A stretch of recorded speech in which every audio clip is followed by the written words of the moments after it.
Assalamualaikum warahmatullahi wabarakatuh. Di sini kami dari kelompok 3 PTM kelas A akan mempresentasikan hasil kerja kelompok kami, yaitu Monster Vehicle.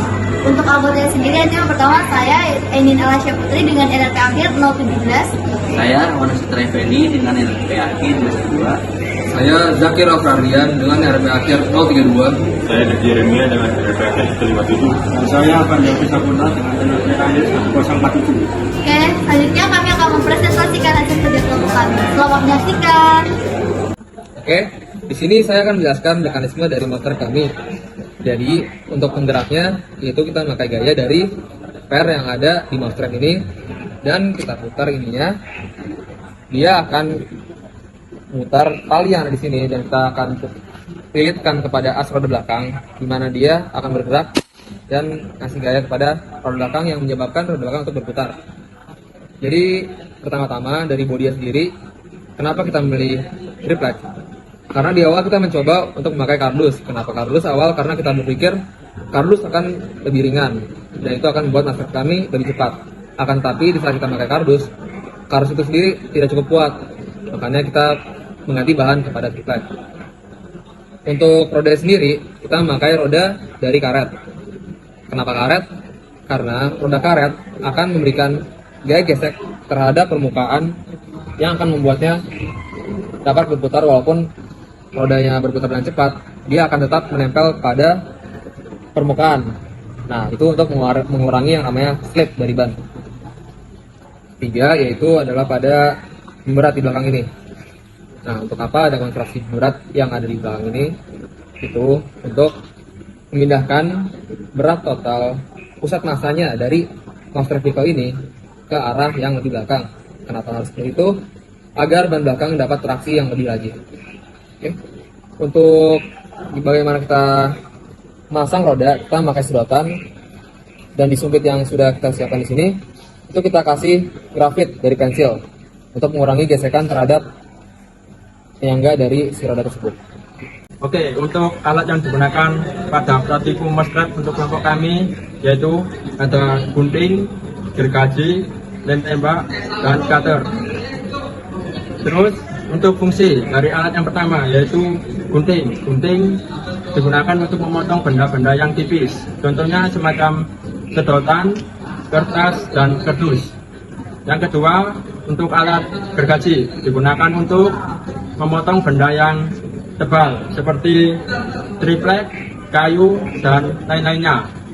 Yang ketiga, terdapat lem tembak. Lem tembak digunakan untuk melekatkan semua bahan-bahan tersebut. Yang keempat, terdapat cutter. Cutter ini digunakan untuk merapikan semua bahan-bahan yang terasa kurang sesuai dengan ukuran yang ditentukan, semacam melanjutkan sumpit.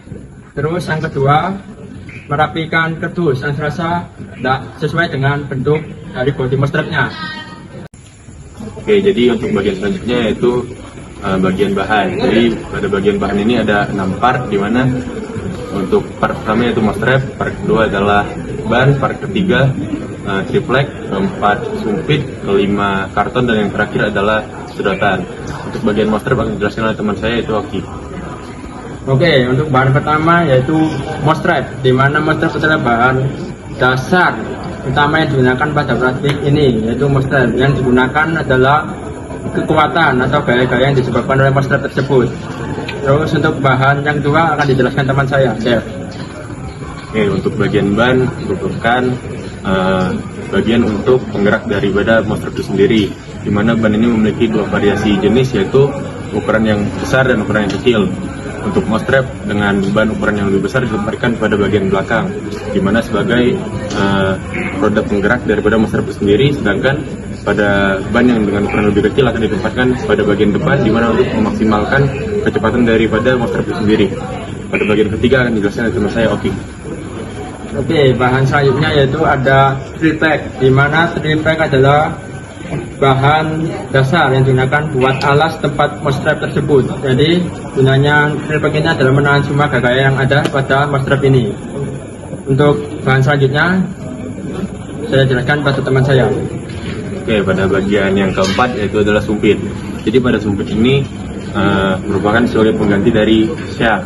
Jadi syaf ini merupakan bahan untuk penghubung antar roda. Jadi roda kiri dan roda kanan dihubungkan oleh syaf. Oke, pada bagian yang kelima dijelaskan oleh Ki. Oke, bahan selanjutnya adalah karton, di mana karton adalah buat penyokong alas pada mostrap ini. Jadi di mana gunanya karton ini adalah menahan lengkungan yang pada ada mostrap, di mana supaya menghindari patahnya sebuah saf pada pada roda mostrap tersebut. Jadi untuk bahan yang terakhir dijelaskan oleh teman saya. Oke. Pada bagian terakhir yaitu adalah sedotan. Jadi pada bagian sedotan ini dibutuhkan 4 buah sedotan dan akan dipotong sesuai ukuran. Jadi pada sedotan ini fungsinya sebagai pengganti bearing. Oke, yang pertama itu kita akan menyiapkan alat dan bahan yang mana sudah dijelaskan oleh teman saya pada part sebelumnya. Kita akan membahas pada bagian mostrapnya terlebih dahulu, yang mana kita menggunakan mostrap dengan bahan dasar besi dikarenakan memberikan gaya pegas yang besar yang mana akan menunjang kecepatan pada mostrap itu sendiri. Untuk bagian gerigi kami memilih untuk meratakan ini dikarenakan bagian gerigi ini sedikit berbahaya apabila terkena tangan. Sekarang kita akan membahas pada bagian bodi. Pada bagian bodi kami menggunakan campuran antara triplek dan juga karton, yang mana kami rasa kedua bahan ini cukup ringan dan kuat untuk menahan tegangan dari tali mostrap.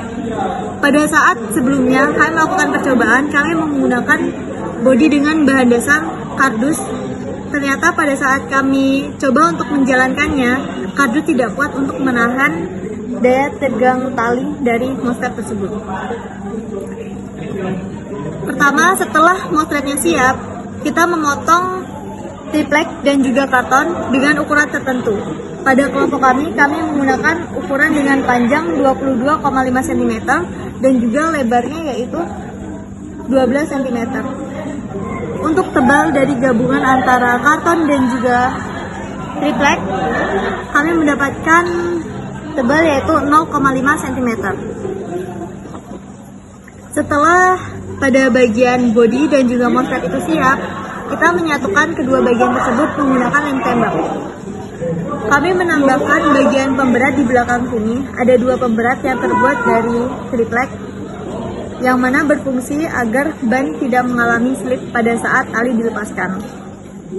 Pada pemberat ini, panjangnya sama seperti panjang bodi yaitu 22,5 cm dan juga dengan tinggi 1,5 yang dipasang pada bagian belakang.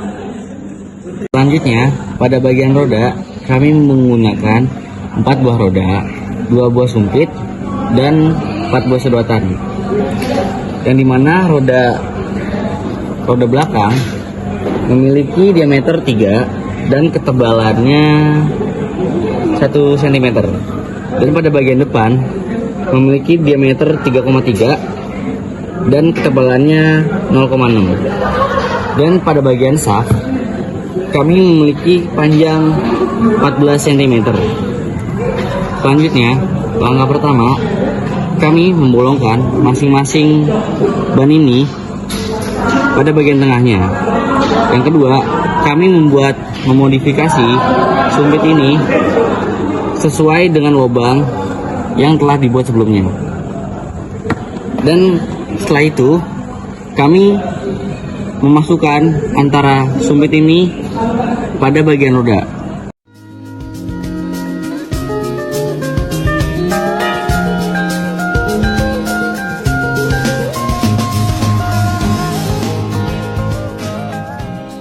Yang kita bisa simpulkan adalah dengan putaran roda yang saat awal-awal, dia berputar dengan cepat dan kecepatan awalnya itu cepat. Akan tetapi karena kita memakai sedotan sebagai tempat buat penyangga dari as rodanya, itu saat berjalan menyentuh ujung. Jadi roda dapat menyentuh ujung dan menyebabkan vehicle kami untuk memperlambat dan tidak dapat berjalan secara jauh. Jadi untuk kesimpulannya, kita harusnya dapat menggunakan bearing agar as roda berputar di tempatnya. Jadi roda dapat berputar secara bebas, akan tapi dia tidak akan bergoyang seperti ini. Oke, sekian presentasi dari kelompok kami.